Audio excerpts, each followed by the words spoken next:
The origins of the Maniac Latin Disciples are both compelling and deeply intertwined with Chicago's turbulent gang history. In 1966, as street alliances were shifting, the powerful Black Disciples were consolidating their influence on the south side of the city, but their reach extended further than just geography. Since 1961, they had made their mark in the Cabrini Green public housing projects on the north side, where their presence resonated deeply among the youth.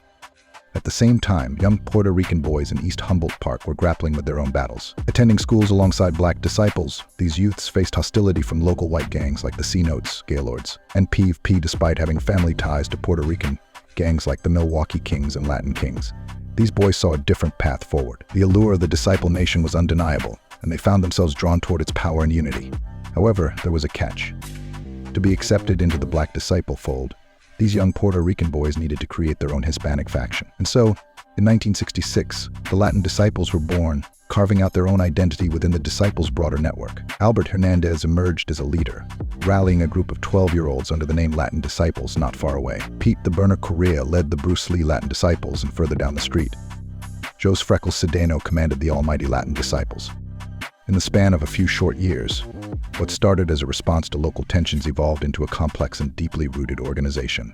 3 separate factions of the Latin Disciples formed at one intersection, each with its own identity, yet unified by their ties to the powerful Black Disciple Nation. The foundation of what would become one of Chicago's most enduring gangs was laid in those formative years, driven by ambition, loyalty, and the desire for survival in a dangerous world.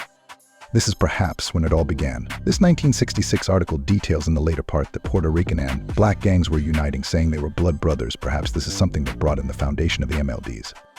The rise of the Disciple leadership in Chicago was shaped by deep roots in the East Humboldt Park community, where future high-ranking members left a lasting legacy. One key figure was Jos Freckles Sedano, whose mother owned Santa's Store, a small corner shop on Rockwell and Potomac. By 1967, Sedano lived with his girlfriend on the 2nd floor, while Edwin Mousy Barrios, another influential future member, moved into the 3rd. These men would later become central figures in the Maniac Latin Disciples, a gang that had a complex relationship with the neighborhood. Though the Latin Disciples were feared by many, they also garnered respect from locals. They often stood up for those who were bullied by rival gangs, especially during tense conflicts with the Latin Kings, warlords, and Spanish lords contrary to popular belief. The Disciples never faced white gangs like the Gaylords or Harrison Gents in this area. Instead, they forged a close alliance with the Milwaukee Kings, their trusted partners, sharing both parties and protection in the streets. One of the most defining moments came during the brutal blizzard of 1967, when the city was buried under snow. The Latin Disciples stepped up, volunteering to clear snow for neighbors. This selfless act caught the attention of the Chicago Daily News, which featured a photo of Albert Hernandez and 11 disciples shoveling snow. That very image would later be used in the History Channel's Gangland documentary, with many unaware that Hernandez, the charismatic leader of the group, was only 13 years old at the time. By 1968, the Latin Disciples' influence grew as they began recruiting members from diverse backgrounds: Blacks, Mexicans, Polish, Germans, and others. With Hernandez's leadership, their numbers swelled to over 100 members. His connection to the notorious Devil's Disciples added to his status, and his ability to unite different factions of the gang led to the formation of a singular force. Hernandez called for the merging of the Latin Disciples, almighty Latin Disciples, and Bruce Lee Disciples into one powerful nation, solidifying his position as the king of the Latin Disciples. This was a pivotal moment, marking the birth of a unified gang that would dominate the streets of Rockwell and Potomac in the late 1960s, forever altering the city's gang landscape.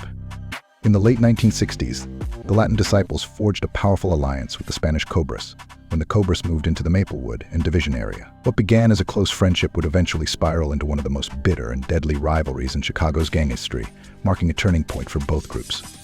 On January 18, 1972, a tragic event shook the very foundation of the Latin Disciples. Albert Hernandez, the young and charismatic leader, was at Rockwell and Potomac, his usual spot. That day, members of the Latin Kings entered the neighborhood, harassing a Polish member of the Disciples. Hernandez, known for standing up for his fellow gang members and friends, didn't hesitate to intervene. But this time, his courage cost him his life. The Latin Kings pulled a knife and stabbed Hernandez to death just months before his 18th birthday. Born on April 5, 1954, Hernandez left behind a legacy that was admired, but also mythologized in the years that followed.